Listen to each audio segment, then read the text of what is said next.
你敢相信吗？这个村落居然已经存在1000多年了。这就是云南历史上最悠久的村落之一洛邓古村。整个村落四面环山，依山而建。村民们每次回家都要爬上百个台阶。这里唯一的运输工具就是骡马。从古至今，这里的村民都是以盐业为生，至今都还保留着最古老的千年古盐井和明清时期的白族民居。这是一个保存非常完好的白族古村落。这里民风淳朴，风景如画，一切都显得那么纯净自然。生活在这里，仿佛与世隔绝。大家好，我是小雪。今天呢，我们来到了云南省云龙县洛邓古村。这是一个千年白族村。这个村子呢比较原始到现在还在使用骡马运输物品。这个村子里面呢，现代风格民居建筑比较少，到现在还保留着许多明朝和清朝时期的建筑。洛邓这个名字呢，从唐代南诏国的时候开始，到现在有1000多年了。这个洛邓这个村民呢，一直都是没有改变过的，所以呢，它被叫做千年白族村。现在我们带大家去村子里面去看看。洛邓村呢，它是从古至今都是以盐业为生。村子里面有一口1000年的古盐井，就是这里。这边还有一匹马。当地村民他们出门运输东西的话，都是用这个骡马来运输。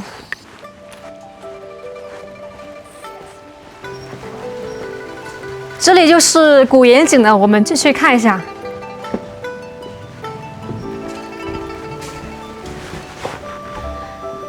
这里边一共有2口井，一口是清水井，一口是卤水井。卤水呢，也就是盐水。可以看到2个井呢都已经被盖住了，因为现在很少用人工挑上去了，一般都是用这个水管加进自己的家里面，比较方便。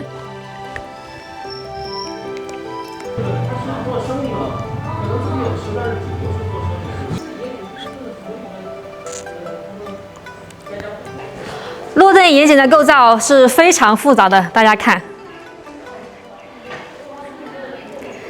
这里有一大一小2个井洞，也就是2口直井。2个井洞从井口直通地下，6丈2尺深的井底又分别有2个蓄水池。左边大井洞底下的水池又深约3尺，是蓄淡水的；右边小井洞底下的水池深约5尺，是蓄咸水的，也就是卤水。这个盐井呢，最早开凿时间是在汉朝，到现在的话已经有2000多年了。从刚开始有洛邓井这个名字的时候，也已经有1300多年了。现在呢，除了这个盐井还在，还保留着井房以及主盐的大灶这些建筑。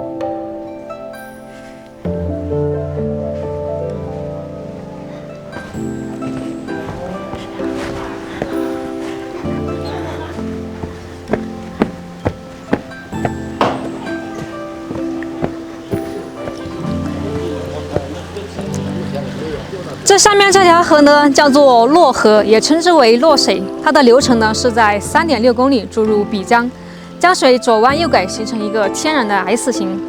从高空俯瞰呢，就像一个天然的太极图，也称太极锁水。这也是独属于云龙县的一道奇观。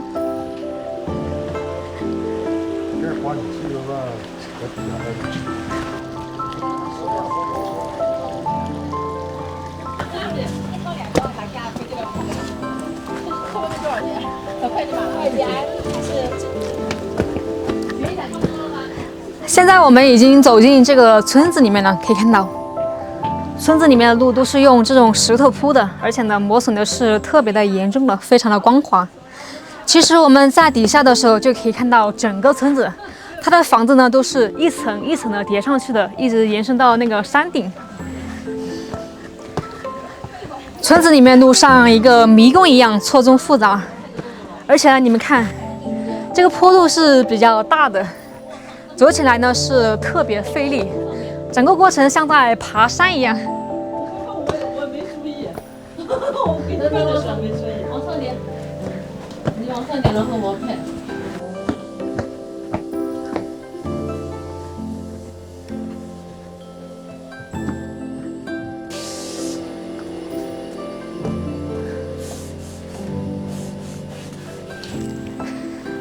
这这里面的路真的是错综复杂、四通八达。给大家看一下这里面的房屋，基本上都是土木结构，它的墙面呢是用这个泥巴做的，里面掺杂了一些稻杆，这样的话能增加它的粘稠度，让它不会开裂、不会断掉。上面的一些是房梁，房梁的话是用木头做的。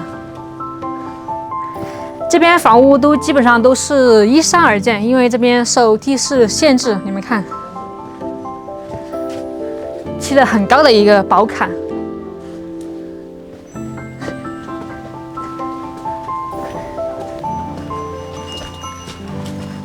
我看这边有2匹马。这边每户人家基本上都是养的有马的，因为他们要靠这个马运输物品。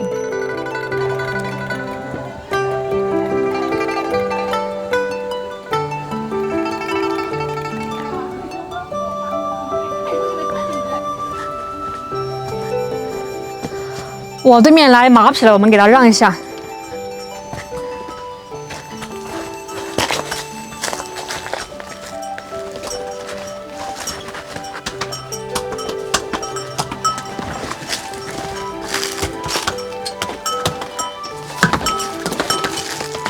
这个马驮了很多东西，是一个行李箱。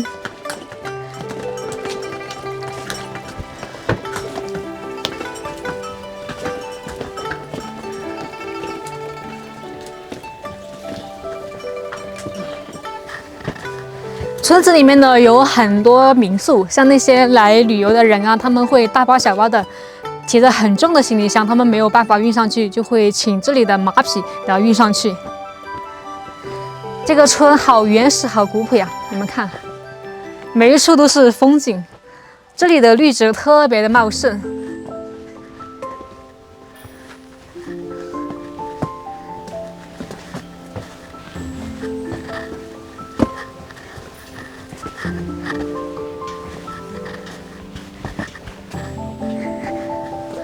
哇，你们看这个花好好看呀！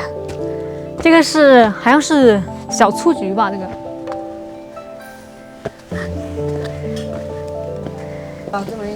馬嚟嘅馬幫啊嘛，嗰啲邊有雷幫未聽過？馬嚟。骡子啊，马。哇，太费劲了。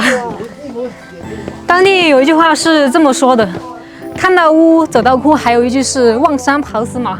看似近在眼前，其实呢，要走很远的路才到。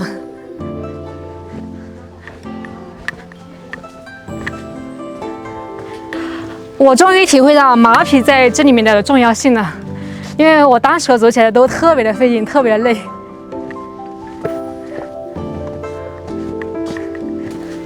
这边有一口井，叫做洛邓水井，它是位于本村的中心位置。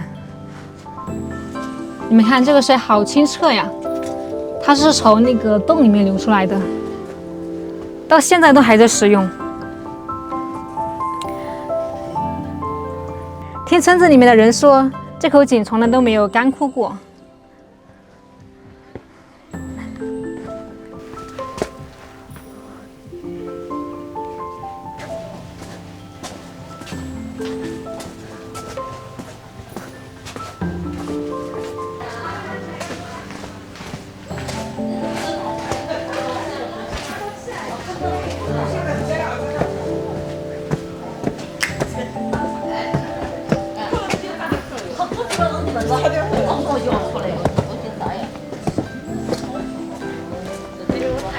这棵树呢叫做皇家古榕，当地人称万年青。它的树种呢是属于大叶榕。这边来往的人比较多，因为这边不仅可以乘凉，还可以看这个皇室提名坊。这个呢是村中的一个石牌坊，原来以前是武警提举司衙门，后来搬迁了，后面成为了皇室家族科举提名坊。上面镌刻的有明朝中期至清朝乾隆年间皇室家族历代举人、进士、功名。看上面写着“士大夫第”。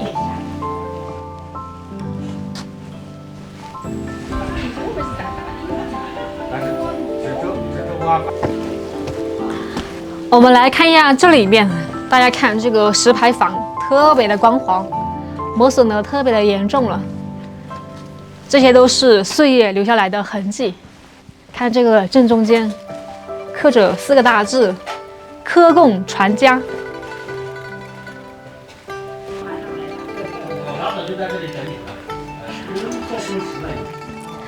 这里面呢，以前是一个提举司衙门，后面呢成为了皇室家族科举提名坊。可以看到保存的还是比较完整的。这里面的门特别多，从刚才那个大门一直到里面，一共有3个门。你们看，它这些门磨损的都比较严重。它这个地势特别的独特，是一层接着一层，非常的有特色。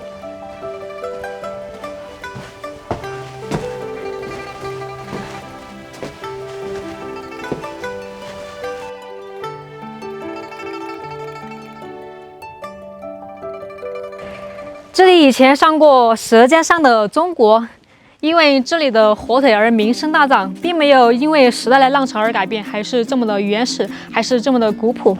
我们准备找一家当地的特色去吃一下，就是这里的火腿。火腿有没有火腿可以炒什么呀？火腿是上面炒的，是什么？火腿。鸡枞火腿蒸蛋，来一个鸡枞火腿蒸蛋，来一个火腿炒莴笋。下去以后转过来，这个你们吃饭的下面啊，就是下面这个下面然后要什么？啊？然后要什么？就那个，蒸蛋。就是那个火腿炒莴笋。莴笋。莴笋啊。嗯。吃莴笋。小份哈。啊。还要炒个青菜吗？不用了吧，我们2个就吃2个可以了。就炒这2个。2个菜啊，要米饭还是要炒汤？要米饭，白米饭哈。我们坐这边等一下。下半身要不要一点？配身下半身。哦，不用了，我们2个吃不完。那个是酱。酱。自己做成小6元1小碟。要不要嘛？你。来一个吧。来一个。你们这个火腿一般的话要腌几年呀？腌不是腌几年，要腌1个多月就放出去了。哦，腌1个多月就放出去了。哦。要挂出来要挂2年才卖。要腌好了，然后再挂2年才卖。对。哦，那中间它会不会坏呀？会的就丢掉，不会的就卖嘛。哦，还是也是风险大的。哦，还是有亏损哈。好，谢谢。我们先坐一下，给大家看一下，这里面全是火腿。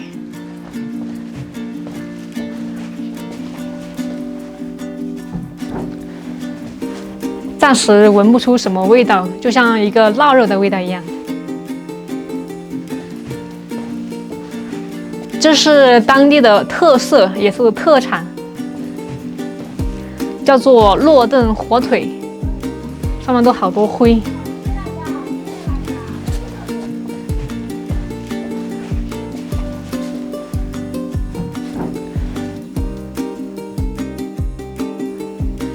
这个洛顿火腿呢，其实就是一整块猪脚，它和我们平时做的那个腊肉不一样，它是专门用本地的洛顿盐做的。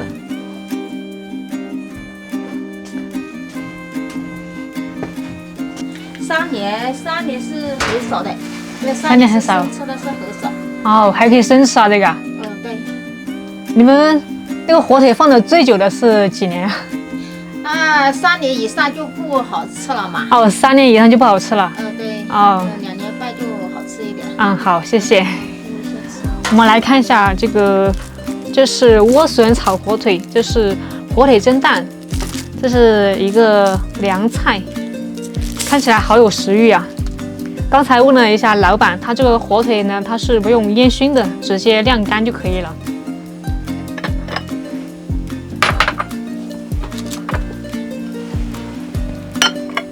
谢谢老板。这火腿是怎么卖的呀？火腿是中间这里的那个部位就120斤。哦。要看部位价。它这个是按部分定价的，部位定价。好，吃饭吧。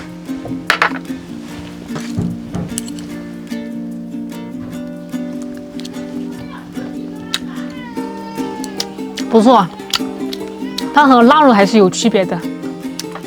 腊肉它的烟熏味比较重，这个它是有淡淡的烟熏味，但它是没有经过烟熏的。虽然说放了这么久了，但还是这个肉香味还是特别足的，特别好吃。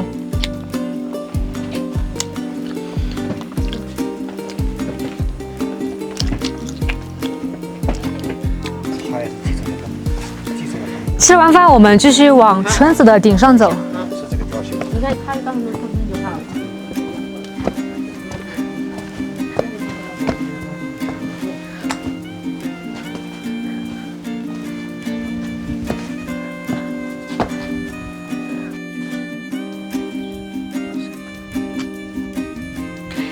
这边有一个百年皇家老宅大院，我们进去参观一下。就是这栋房子，这栋房子呢已经有100年的历史了。不要小看这个村庄啊，每户每家的房子的布局都是4合院布局。带大家去里面去参观一下。这栋房子的主人特别热情，刚才看到我们在外面，他叫我们进来参观。你们看，每户人家都有一个超级大的一个愿景，放在以前妥妥的大户人家。这都是你们熏的一些腊肉。对对。哦。都是原味的腊肉。你们住在这里多久了呀？我们就祖祖辈辈就住在这里。祖祖辈辈就住在这里呀？对。哦。不得了啊，这个房子。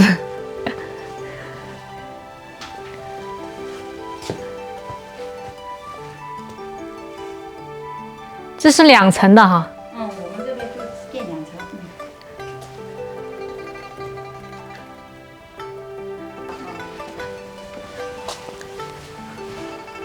你们这些都像火腿和香肠都不用那个火熏吗？不火熏，我们是自然风干。自然风干。对。要不要放太阳底下晒呀？火腿和香肠没有。没有。阴干。哦，阴干。阴干。就不晒太阳。对。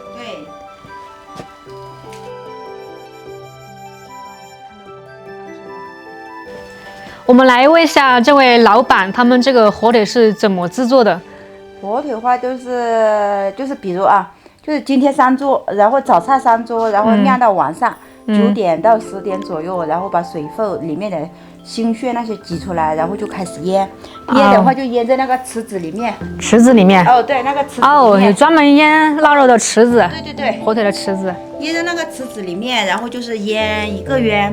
腌1个月。对对对，然后腌1个月的话，就是然后就吊起来。吊起来阴干。对，然后就晾干。你们这个盐也是这个村子产的那个洛邓井盐。然后有玉米酒哈。玉米酒。洛邓盐。像一般的话，它要放多久时间？什么？就是火腿要放多长时间？火腿的话，基本上是要吃的话，就是2年以后啊。2年以后。然后生吃的话，要3年以后才能可以。哦，那你们放过最久的是多少年？最久的话，我觉得4年的也不太好吃，就3年多。哦，3年是最好。3年半的话就生吃比较好，然后你要炒菜煮汤的话，就2年半就可以了。哦，放得太久的话，它失去了原本的香味。是，太久的话有点柴，有点柴，有点哈。哦，就是说肉坏了哈。对对对。哦，太久也不太好吃。好，谢谢老板。不客气，不客气。这种的话就是散卖的话就15元1斤。你们这边比较出核桃，好像特产核桃也有。对，特产就核桃、火腿、盐巴啊。来，这个核桃不错。对，来你。给我买一点吧。它这个吃起来是甜的。对。前天我们在那边古墨村买那个核桃，它没有这种微甜。我们把最好的就放在这里家里面卖，然后不好的就是他们来收购的话，那会就卖掉了。那给我来一点。好。你要几斤？你抓吧，我喊停你就不装了，我估不准。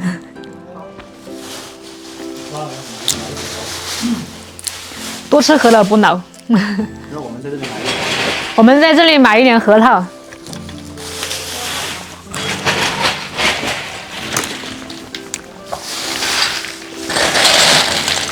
你们这个房子住了几代人呀？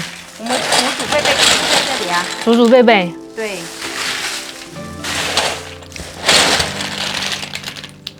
装满吧那个袋子。装满啊。嗯。好。好久没有吃过这么好吃的核桃了。是山核桃，很天然的。这个应该没有烤过哈。没有，我们就晒太阳。哦。晒干。它这个烤的，好像和自己晒干的不一样。晒干的它要甜一些。对。烤的的话，就是吃起来有点晕鲜啊。嗯。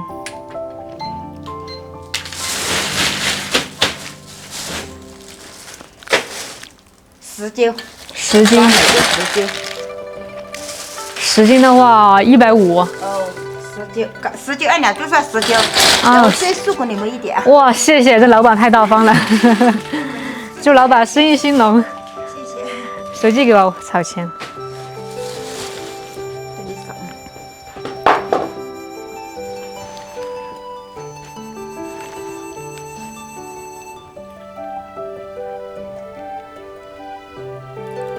扫过去了哈。好的，谢谢啊。好，你可以加我微信，下次你觉得好吃的话，我可以寄快递给你们。哦，好的。你们是哪里的？我们是从贵州过来的，哦，离这边好远，1000多公里。哦，那你们住在我们船还是住其他？我们今天要走了。今天要走了。嗯。哦。好，谢谢老板。不客气。你这个几点钟关门啊？我等一会儿过来拿，可以吧？我一天都不关门。哦，那放这里。来。好，谢谢哈。然后我不在的时候，你就可以拿啊。嗯，好。我们一天都不关门，我们这边。哦，好的，我等一下过来拿。好，好，谢谢老板。不客气。我们再到其他地方去看一下。好。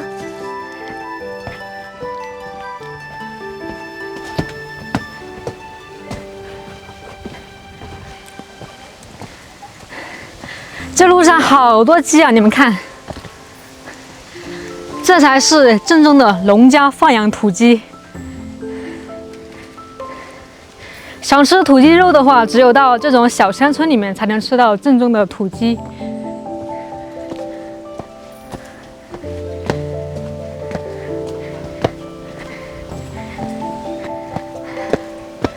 看这些院墙上，好多的仙人掌。这个仙人掌我也种过。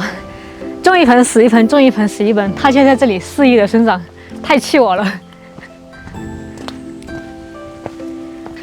在我身后这条路呢，叫做盐马古道，这条路呢是通往西藏的。我们来看一下，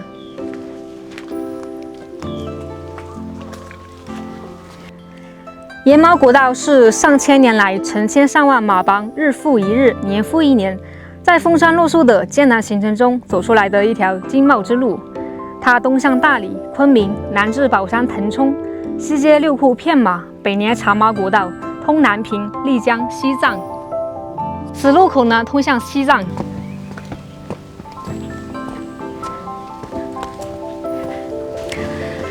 这里呢是洛邓村的最高处了。这里呢就是玉皇阁，我们走上去看一下。据资料上显示，玉皇阁呢，它是始建于明朝的嘉靖年间，是当时著名的道教宫观，被誉为五云首山。在清朝的时候，玉皇阁呢经过多次的扩建和维修，内部供奉了有道教、儒教和佛教的各类神像。不过呢，后面被毁了。现在这些像已经不复存在了，只剩下一个空房子。五云首山，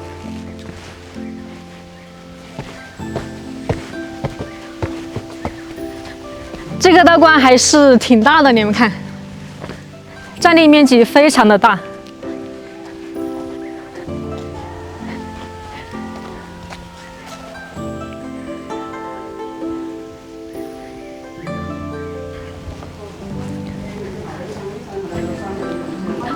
我还以为走到这里就走到底了，没想到这里面暗藏着玄机，我们进去看一下。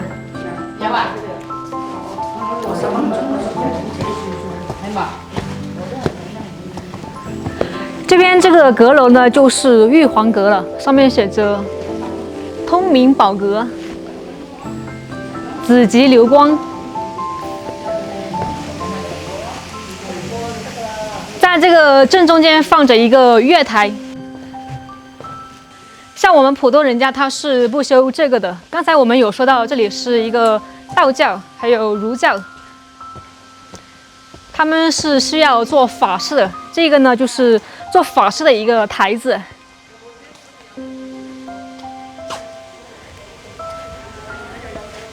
上面有几个牌匾：无极至真、高玉万天、真圣宗师。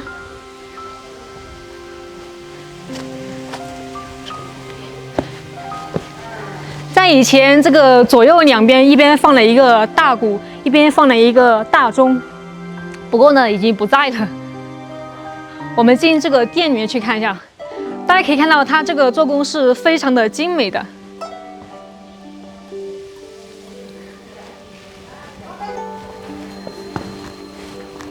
这座阁楼呢，一共有3层，大家看。以前在第2层的时候，放着一个大的一个塑像。是一个玉皇大帝的塑像，旁边呢还有童男童女，不过已经被破坏了，现在看不见了。大家看顶上画了有很多画。玉皇阁的内部天顶是典型的藻井结构，由3×2块彩绘木板按8卦方位拼合而成。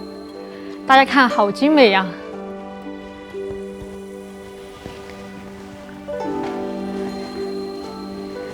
看这边，在这个玉皇阁的中间呢，有一个壁画。最中间那位是玉皇大帝，旁边呢是一些神仙。这里还有一个牌位，玉皇大天尊。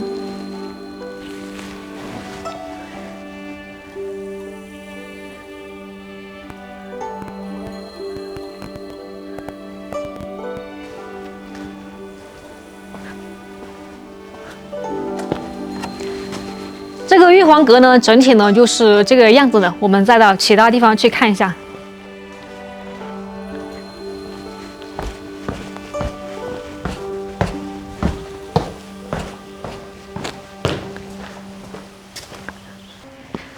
在玉皇阁的旁边呢，还有一个庙，叫做文庙秋阳。我们进去看一下。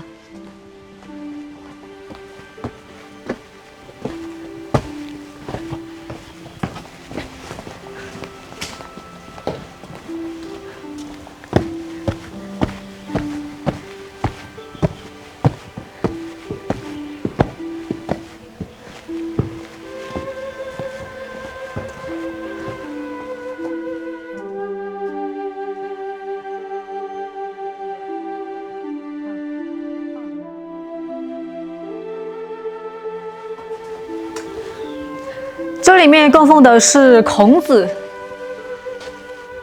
上面还写着“大成至圣先师孔子神位”。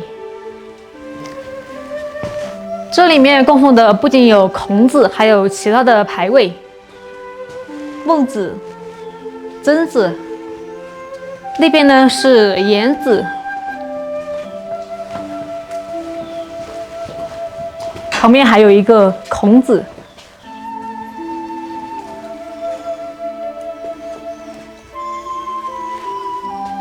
这里面不仅有文庙，还有武庙，可谓是文武并列。在这旁边呢是关公庙，我们来看一下，就是这里了。这里面供奉的是关公。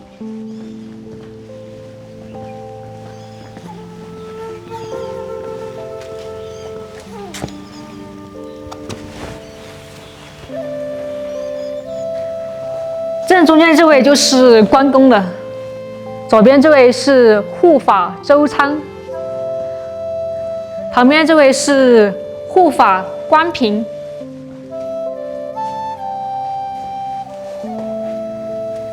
上面写着英文雄武。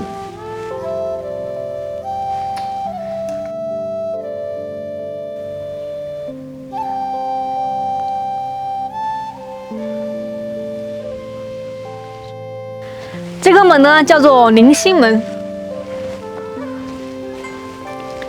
宁心门呢是滇西地区现存最大也是最古老的木牌坊，它呢是始建于清朝的初期，属于四柱三楹飞檐斗拱，又叫藤椒起凤坊。它一面刻着藤椒，一面刻着起凤。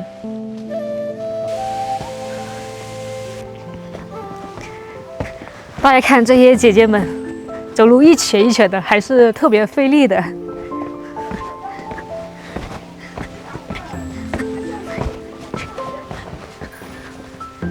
大家可不要小看这个小小的村庄，它可是经历了唐、宋、元、明清几个王朝，长达1000多年。在唐代的蛮书中也有提到过这个洛邓，它是最早在唐朝的时候开始凿井生产盐的，这是一个非常典型的靠盐生存的村落。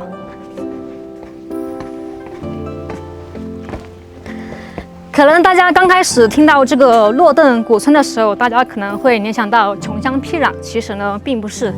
大家也看到了，这里面所有的房屋呢都是四合院布局，放在以前妥妥的大户人家。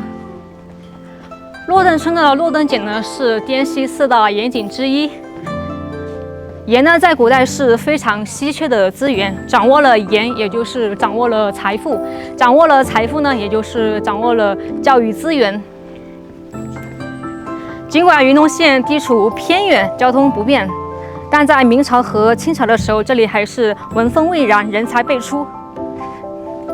以前呢，在整个云龙县中，洛邓村呢种的举人和进士最多，还有秀才和贡生也是不胜枚举的。今天在这个村子里面逛了一天了，这个天都黑了，我感觉这个村子保存的特别的原始和古朴。特别是这里的洛邓火腿特别好吃，我感觉我就是一个吃货，走到哪里就是吃。这个地方特别建议大家来玩，尤其是大家在城市里面居住压力比较大的时候，可以在这边小住一下。好了，今天就分享到这里吧，我们下次再见，拜拜。